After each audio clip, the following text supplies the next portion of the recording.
అఖిలభువనదీపం భక్తచిత్తాభ్యసూర్యం సురగుణమునిసేవ్యం తత్వమస్యాదిలక్ష్యం హరిహరసుతమీశం తారక బ్రహ్మరూపం సహరిగిరినివాసం భావయీ భూతనాదం. స్వామియీ శరణమయ్యప్ప. ప్రియమైన ఆత్మబంధువులారా, ఆశ్రిత వారి సౌజన్యంతో మనం ఎన్నో విషయాల్ని మనం తెలుసుకోవటం జరుగుతున్నటువంటి విషయం. ఈ యొక్క శతకాలన్నింటినీ కూడా కవులైనటువంటి వాళ్ళు రాయటం జరిగింది. ఈ శతకాలని రాసేటప్పుడు కొందరు నీతి శతకాలని చెప్పేసని, కొందరు ఆ యొక్క నృసింహ స్వామి గురించి ఈ యొక్క శతకాన్ని రాసేటువంటి శతకకర్త ఆయన ఆ యొక్క ధర్మపురి నరసింహస్వామి గురించి కీర్తించడం జరిగింది. వేమన గారు సమాజ శ్రేయస్సు గురించి ఆ యొక్క శతకాన్ని వేమన శతకం రాయటం జరిగింది. అట్లాగే ఒక్కొక్కళ్ళు భర్తృహరి నీతి శతకాన్ని రాయటం జరిగింది. భక్తితో రామదాసు గారు ఈ యొక్క దాశరథి శతకము అనేటువంటి శతకాన్ని రాయటం జరిగింది. భక్తితో కృష్ణ శతకం అనేటువంటి శతకాన్ని రాయటం జరిగింది.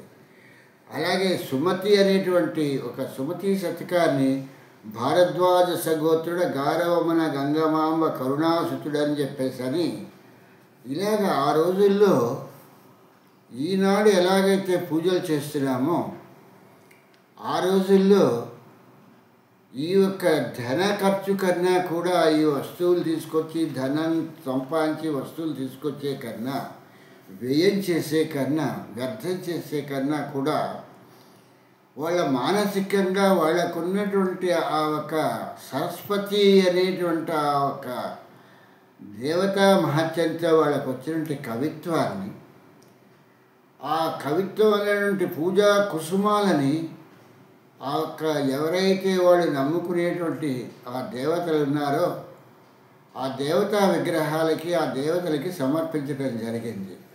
కాశీలో పురుషోత్తమ కవి గారని చెప్పేసని ఆయన ఆంధ్రనాయక శతకము అనేటువంటి శతకాన్ని రాయటం జరిగింది.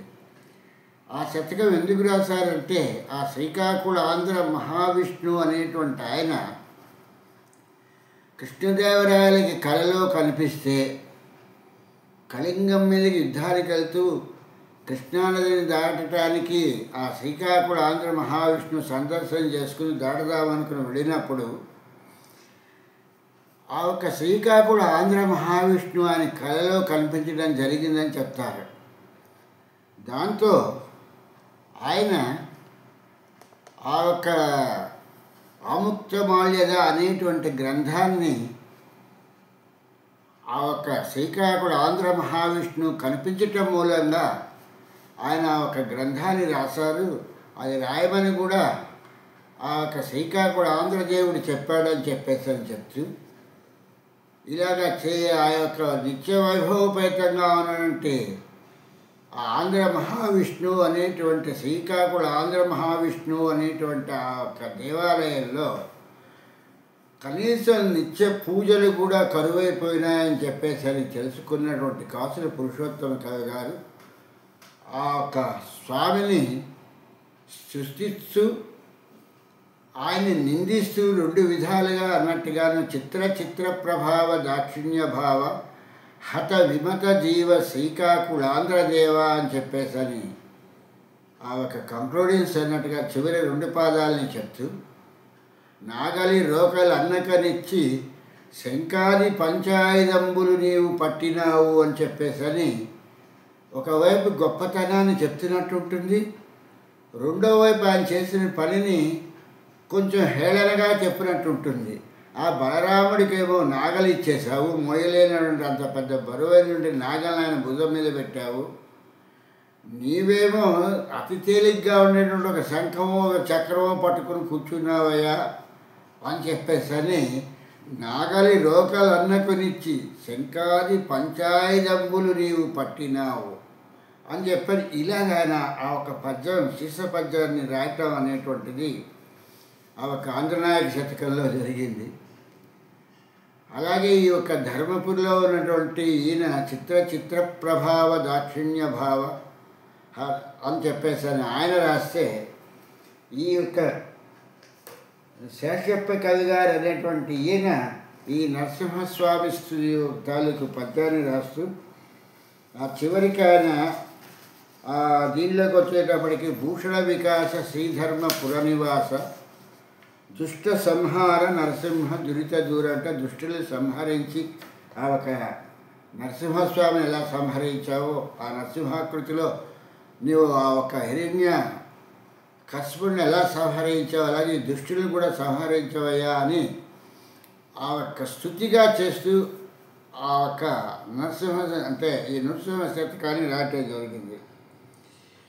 ఈ వేమన గారు రాసేటప్పుడేమో ఉప్పు కప్పు రంబు నొక్కపోలిక నుండి చూడ రుచులు జాడవేరు అని చెప్తూ ఈ ఉప్పు కప్పురము అనేటువంటిది కప్పురము ఎలా ఉంటాయో చూడటానికి ఒకటిలాగానే కానీ వాటిని రుచి చూసినప్పుడు కదా వాటి తాలూకు విషయం తెలిసేది. అలాగే దుర్మార్గుడైన మనిషికి మామూలు మంచిగా ఉండేటువంటి మనిషికి పెద్ద తేడా లేదయ్యా అని చెప్తూ సమాజ శ్రేయస్సు గురించినటువంటి పద్యాలు ఎన్నింటినో చెప్పడం జరిగింది. ఊరి మధ్యలో ఉన్నటువంటి ఆ బావిలో నీళ్ళు తీసుకొచ్చి ఉదకం అని చెప్పేసి తీర్థం కింద ఇచ్చేసారు, పాదతీర్థం అని చెప్పేసి ఇలాంటి మోసం చేసేటువంటి వాళ్ళు దాంట్లోనే పడతారు తప్పితే నిజంగా మాట్లాడేటువంటి వాళ్ళ మాటలు వినరయ్యా అని చెప్పేసాను. అలాగే ఈ యొక్క సుమతి శతక కర్త అయినటువంటి ఈయన అప్పుకొని చేయు విభవము ముప్పున బ్రాయంపుటాలు మూర్ఖుని తపమున్ దప్పరయని నుపరాజ్యము దెప్పరమై మీద గీడు తెచ్చుర సుమతి అని చెప్పేటువంటి సుమతి శతక కర్త సమాజ శ్రేయస్సు గురించినటువంటి దీంట్లోనే ఈ యొక్క పద్యాన్ని రాయటం జరిగింది. అప్పుకొని చేయు విభవమును అప్పు చేసి ఆ అప్పు చేసినటువంటి ధనంతో వైభవపేతంగా ఏం చేసినప్పటికీ కూడా అది వాడి కష్టార్జితంగా సంపాదించింది కాదు. ఎవరినో అడిగి చేయబదులుగానో అప్పుగానో వడ్డీకనో దేనికనో తెచ్చుకున్నటువంటి ధనాన్ని వాడు తెచ్చుకున్నటువంటి దానికి ఖర్చు పెట్టకుండా దాని నుంచి ఒక 10 రూపాయల లాభం పొందడం గురించి కాకుండా ఆ యొక్క ధనాన్ని వృధా చేస్తే దాని మూలంగా వచ్చేటువంటి లాభం ఏమీ లేదు. అప్పులు వాడు మాత్రం వదలడు. అప్పు ఇచ్చినటువంటి వాడు 10 రూపాయలు అప్పిచ్చినా కూడా ఆ అప్పువాడు ఇంకా ఎముడైనా ఎప్పుడు వస్తాడో అనేటువంటి విషయం తెలుస్తుందిట. బలాని సమయంలో యమధర్మరాజు వస్తాడు అని చెప్పేసి ఒక గంట ముందో ఎంతో ఒక సమయం చెప్తూ ఉంటారు. ఆ సమయంలో యమధర్మరాజు వస్తాడు అనేటువంటిది ఆ ప్రాణాలు వెలికి తీసుకుపోవటానికి అని చెప్పేటువంటి విషయం తెలుస్తుందిట. కానీ అప్పులవాడు అనేటువంటి వాడు ఎప్పుడు వస్తాడు, ఎప్పుడు అడుగుతాడు, ఏం చేస్తాడు, వాడు ఎటువంటి దుర్భరమైనటువంటి దుర్భాషలు మాట్లాడతాడు, అప్పు తీర్చలేని వాడు ఎందుకయ్యా అప్పు చేసావని వాడు 10 మందిలో ఎలాగా ఈ ఒక అప్పు చేసేటువంటి వాడి తాలూకు పరువు తీస్తాడు అనేటువంటి విషయాన్ని దృష్టిలో పెట్టుకుని ఈ ఒక సుమతి శతక కర్త ఈ ఒక పద్యాన్ని రాయటం జరిగింది. అప్పుకొని చేయు విభవమును అప్పు చేసి చేసేటువంటి పని ముప్పున బ్రాయంపుటాలు మూర్ఖుని తపమన్. ఒక వయస్సులో మాత్రమే ఈ యొక్క వివాహ వ్యవస్థ అనేటువంటి దాన్ని వివాహం అనేటువంటిది ఒక పరిస్థితిలో మాత్రమే చేసుకోవలసినటువంటి ఒక కార్యక్రమం. ఈ కార్యక్రమాన్ని మానేసి ఆ రోజుల్లో ఏంటంటే బహుభార్యత్వము లేకపోతే ఎంత వయసు వచ్చినప్పటికీ కూడా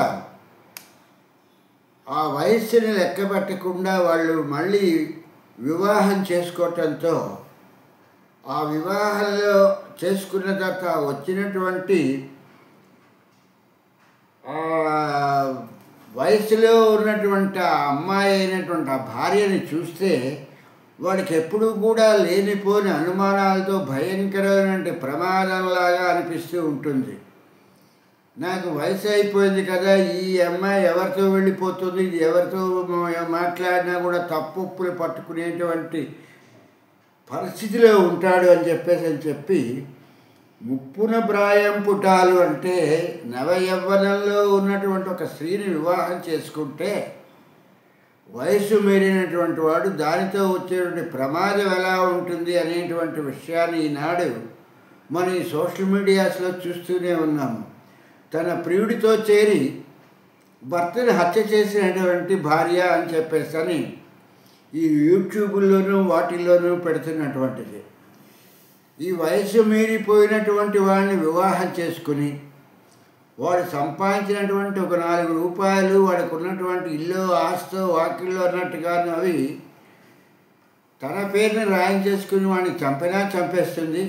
లేకపోతే వాడిని వదిలేసి యవ్వనంలో ఉన్నటువంటి వాడితోనే వెళ్ళిపోతుందేమో అనేటువంటి భయభ్రాంతులతో, అంటే సమాజంలో ఉన్నటువంటి పరిస్థితుల్ని తీసుకుని ఈ యొక్క సుమతి శతకకర్త చెప్తున్నటువంటి ముప్పున ప్రాయం పుటాలు, ఈ యవ్వనంలో ఉన్నటువంటి ఆ వివాహం చేసుకున్నటువంటి ఆమె మూర్ఖుని తపమున్, వాడు మూర్ఖుడయి వాడు తపస్సు చేస్తూ ఉంటే ఆ తపస్సు మూలంగా వాడు చేసేటువంటి పూజల మూలంగా వచ్చేటువంటి ఫలితం ఏమిటి? మూర్ఖుడడయ్యేడు 30 ఏళ్ళైనా అని చెప్పేసి ఒక పద్యాన్ని చెప్తూ ఉంటారు. అలాగే వాడు చేసే తపం దేనికి పనిచేస్తుంది? ఆ తపస్సుకి నిజంగా ప్రత్యక్షమైనటువంటి ఆ దేవత దేవుడు ఎవరైతే ఉన్నారో వాడు కనిపిస్తే, వాడు కోరిన వరమిస్తే, ఈ యొక్క భస్మాసుర హస్తంలాగా మూర్ఖుడని చెప్పడానికి అదొక పెద్ద ఉదాహరణ.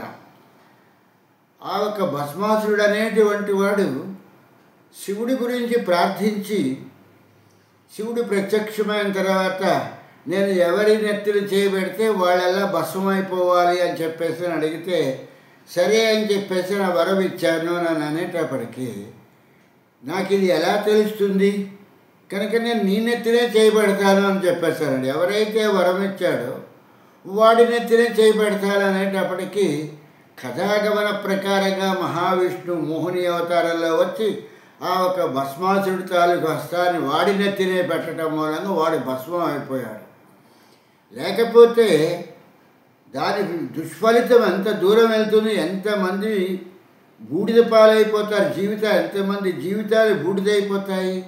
ఎవరిలో ఉన్న స్త్రీలు కావచ్చు, ఎవరిలో ఉన్న పురుషులు కావచ్చు, పిల్లలు కావచ్చు, ఎవరైనా కావచ్చు, ప్రాణికోటి ఎంత హింసించబడుతుంది.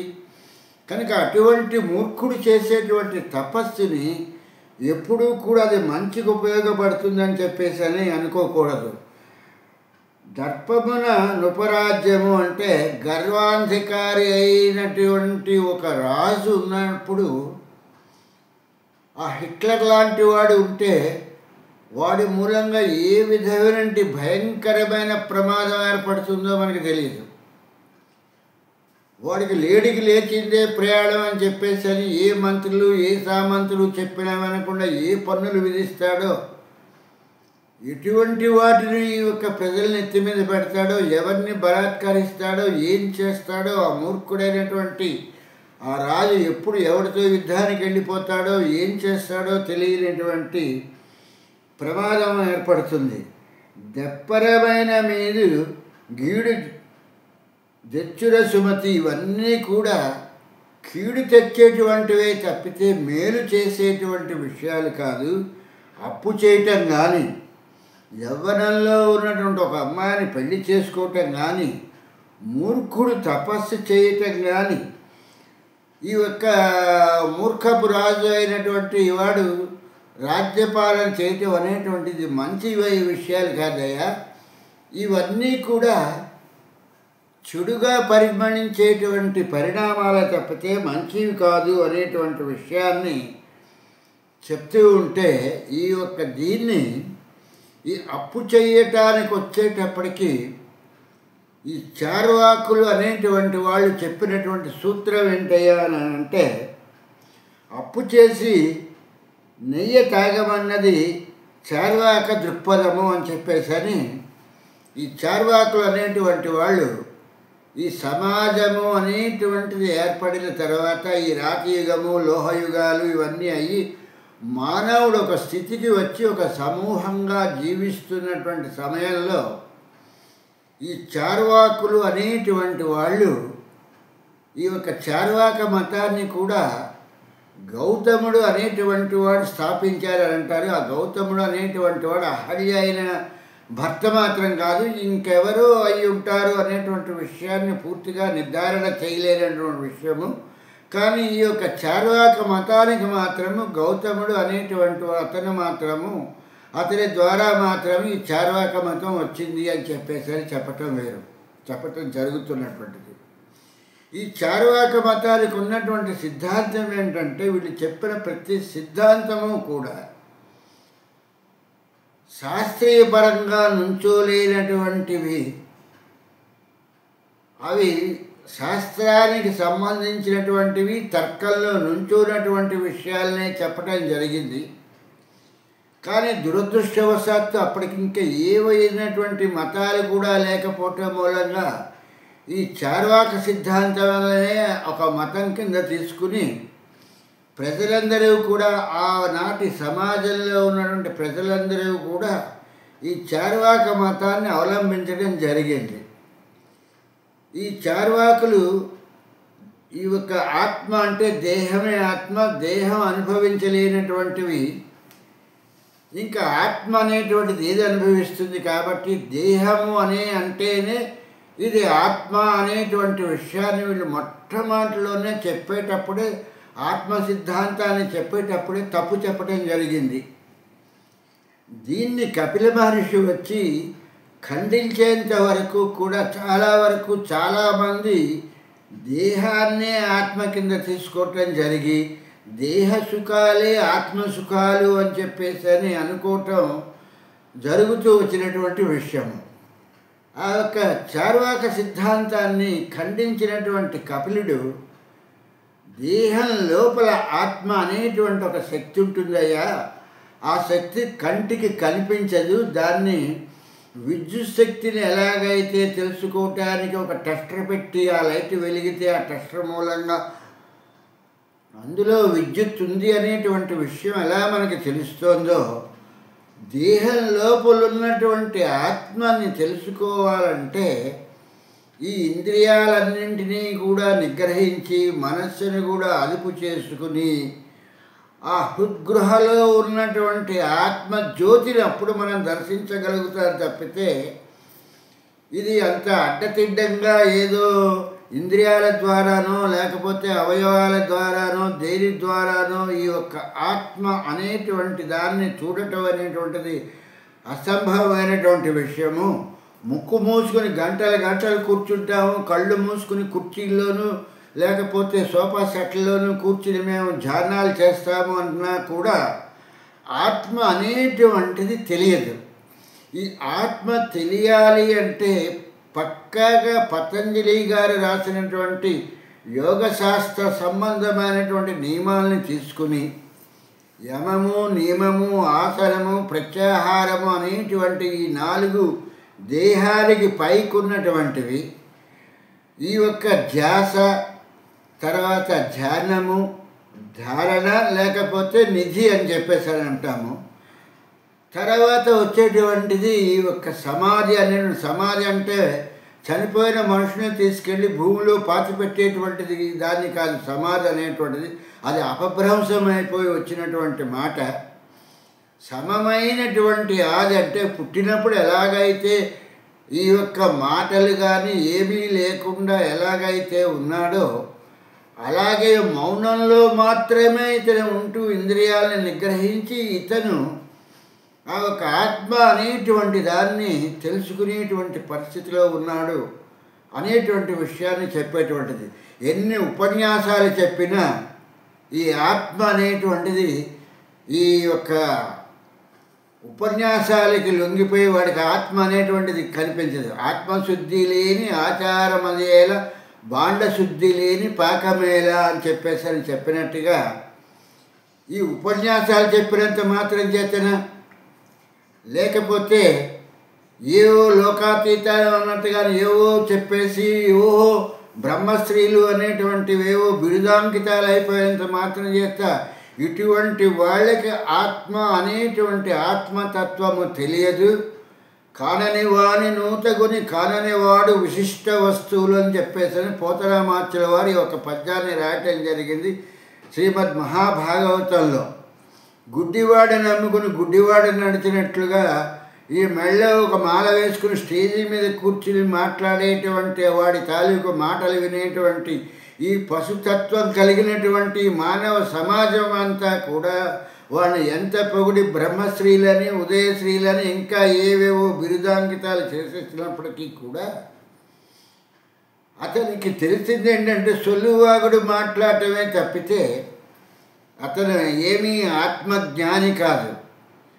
ఎవరైతే మౌనంగా ఉండి ఆ యొక్క సమమైనటువంటి ఆదిలో ఉండి ఈ పతంజలి గారు చెప్పినటువంటి సిద్ధాంతాలన్నింటినీ కూడా పాటిస్తూ ఉంటారో అటువంటి పాటించేటువంటి వాళ్ళకి మాత్రమే ఈ ఆత్మ అనేటువంటి పరిజ్ఞానం అనేటువంటిది వస్తుంది. సర్వం వదిలిన సత్పురుషులకు జ్యోతి దర్శనము ఇచ్చెదరయ్యా అని చెప్పేసని, ఆ సత్యము జ్యోతిగా వెలుగునయా అని చెప్పేసని చెప్తారు. ఈ అయ్యప్ప దీక్షలో కల్పించేటువంటి బాహ్య ప్రపంచంలో వీళ్ళు కర్పూరం వెలిగించి జ్యోతి అని చెప్పేసి శబరిమలలో చూపిస్తున్నటువంటిది కాదు చూడవలసినటువంటి జ్యోతి. ఆ హృద్గృహలో ఉన్నటువంటి ఆత్మజ్యోతి నిలకడగా ఉన్నటువంటి ఆ జ్యోతిని చూడగలిగినటువంటి వాడు మహానుభావుడు.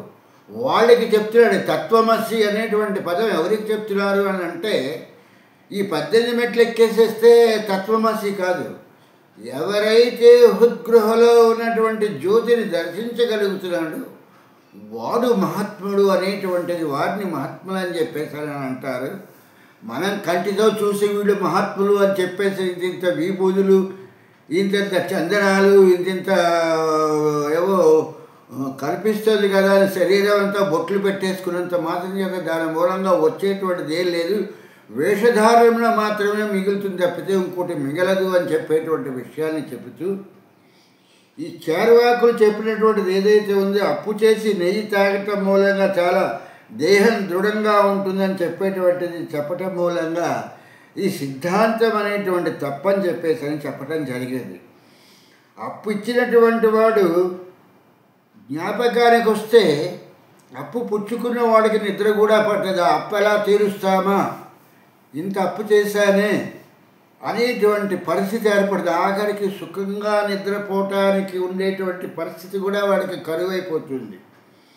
కనుక అప్పు అనేటువంటిది చెయ్యకుండా వచ్చినటువంటి దానితోనే ఆదాయంతోనే వ్యయాన్ని ముడిపెట్టుకుని ఏ రోజైతే ఖర్చు పెడతాడో వాడు భాగ్యశాలి. అంత తప్పితే వచ్చిన దాన్ని కాకుండా ఇంకా అప్పు చేసి ఖర్చు పెడుతూ సంపాదించిందంతా కూడా ఆ అప్పుకి తీసుకున్న దానికి వడ్డీలకి చెల్లించేటువంటి వాడు దరిద్రుడి కింద లెక్కే అవుతాడు తప్పితే ఇంకొక దాని కిందకి రాడు అని చెప్పేసి అని చెప్పడం జరిగింది. అలాగే ఈ యొక్క విషయాన్ని తీసుకుని చెప్పేటప్పుడు గురువుల రాక, దాసీమృతి, గుర్రపు దాడియున్, వాన వెల్లువల్, పొరుగున ఉన్న అప్పులవాడు బాధ, చెవిపోటును, దొమ్మలాట, ఇంటిలో పరసతి, గర్భవేదన, వివాహము, విత్తుట, ఇల్లమ్మన, గరువు, దరిద్రము, మాబ్దీకము గలిగినక కృష్ణము పూజ చేస్తున్నటువంటి ఒక అతనికి దీనికి వచ్చేటికి ఏం చెప్తారంటే ఈ అష్టకష్టాలు అనేటువంటి ఎలా ఉంటాయి అనేటువంటి దానికి వచ్చేటప్పటికి ఈ అష్టకష్టాలకు వచ్చేటికి అప్పు చేయడం ఒకటి, యాచన ఒకటి, వార్ధక్యం ఒకటి, జారత్వం ఒకటి, చోరత్వం ఒకటి, దరిద్రం ఒకటి, రోగం ఒకటి,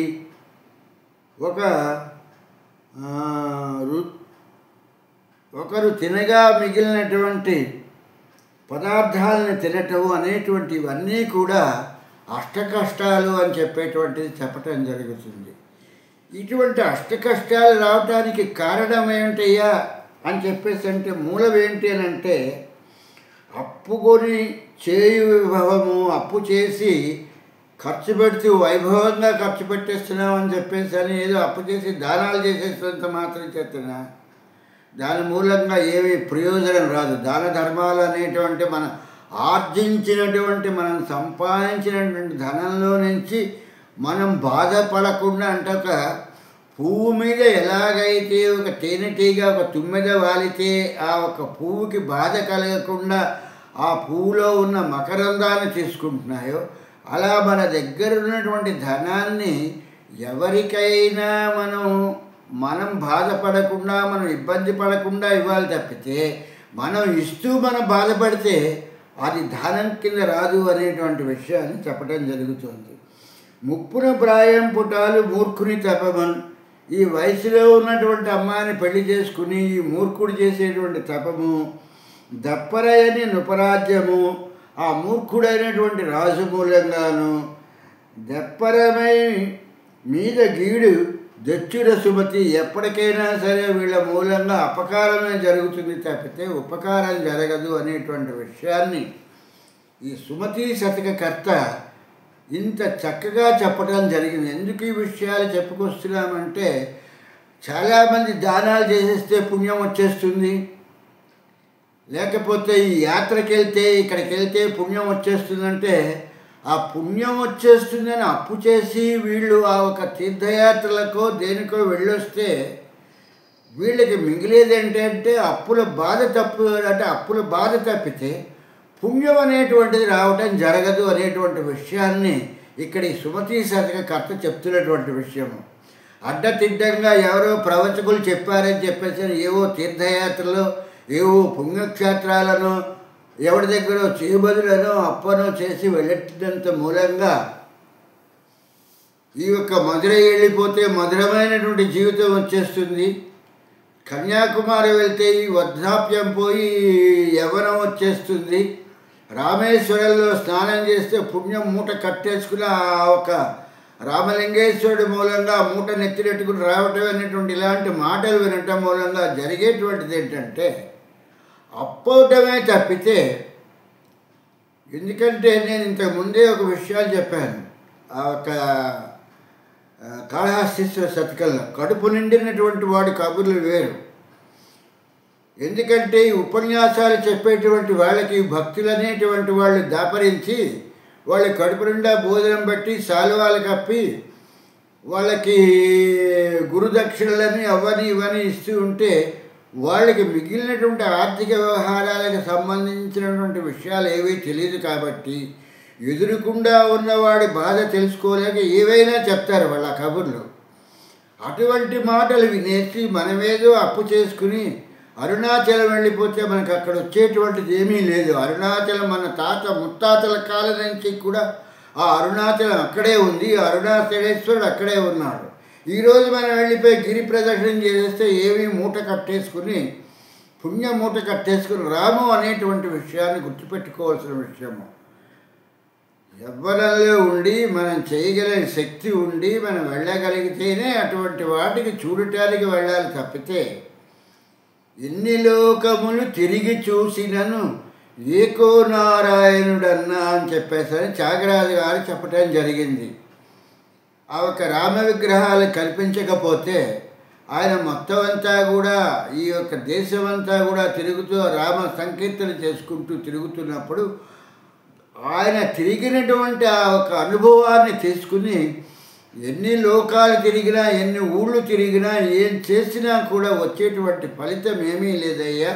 ఎన్ని లోకములు వెతికి చూసినను ఏకో నారాయణుడన్నా అని చెప్పేసి అరుణాచల్ వెళ్తే పుణ్యం వచ్చేది, వారణాసి వెళ్ళిపోయి చచ్చిపోతే మన డైరెక్ట్గా స్వర్గానికి తీసుకెళ్ళిపోతారు అనేటువంటిది లేదు. కాబట్టి ఇటువంటి చెప్పుడు మాటలు, ఇటువంటి ఉపన్యాసకులు చెప్పేటువంటి మాటలు విని వీటికి భ్రమపడి మాత్రము పరుగులు తీయకండి అనేటువంటి విషయాన్ని ఈ యొక్క సుమతీ శతకకర్త ఈ యొక్క పద్యంలో ఇంత చక్కగా చెప్పడం జరిగింది. కాబట్టి అప్పుకొని చేయు విభవము అని చెప్పేటువంటి పద్యాన్ని నేను చెప్పడం జరిగింది. కాబట్టి ఇటువంటి విషయాల్లో ఆ ఒక్క వెంకటనాథుడు మనకి సరైనటువంటి జ్ఞానాన్ని ప్రసాదించి జ్ఞానమొసగరాదా అని చెప్పేసని ఆ కాళహస్తీశ్వరుడి తాలూకు దీంట్లో జ్ఞానప్రసూనాంబ అనేటువంటి ఆవిడ ఆ ఒక శివుడి తాలూకు భార్యగా ఉన్నది. అటువంటి జ్ఞానప్రసూనాంబ ఆ వెంకటనాథుడు మనకి జ్ఞానాన్ని ప్రసాదించి ఆ ఒక జ్ఞానము అనేటువంటి ఆ నయన కాంతుల వెలుగులో మన తాలూకు జీవిత రహదారిని చూపిస్తూ ఆ అయ్యప్ప మనకి ఆ తత్వమసి అనేటువంటి తత్వాన్ని చెప్పవలసినగా ప్రార్థిస్తూ స్వామి శరణం, స్వామి శరణం, స్వామియే శరణమయ్యప్ప.